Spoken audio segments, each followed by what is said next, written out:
Steve Kerr's article on the folly of rewarding A while hoping for B is another Harvard classic. I believe it's probably the Harvard classic where more people know the title than perhaps have read the article. But the title says a great deal and captured what is a very common dilemma in organizations.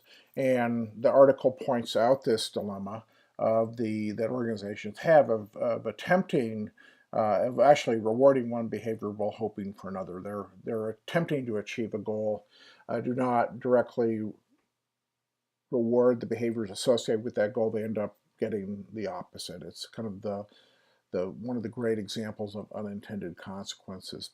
The article provides concrete suggestions for how leaders can better deploy rewards to influence behavior and meet company goals.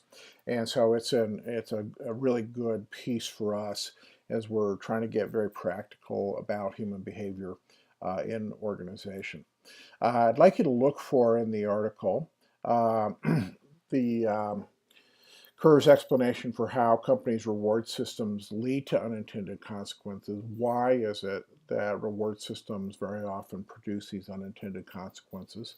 Look for Kerr's explanation of how what gets measured, and that's a common mantra, is what gets measured is what gets done.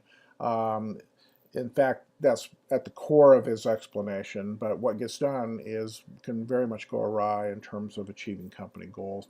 And then Kerr's suggestions for designing effective reward systems.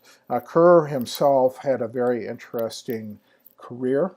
He was a professor at University of Southern California and had an extensive career there, and in the mid-90s went over to General Electric to become their vice president of leadership development, worked directly with Jack Welch. And then in mid 2000s went over to Goldman Sachs and became the head of their leadership center at Goldman Sachs. And he is still in retirement and an advisor to Goldman Sachs, which has a very significant presence in Salt Lake City.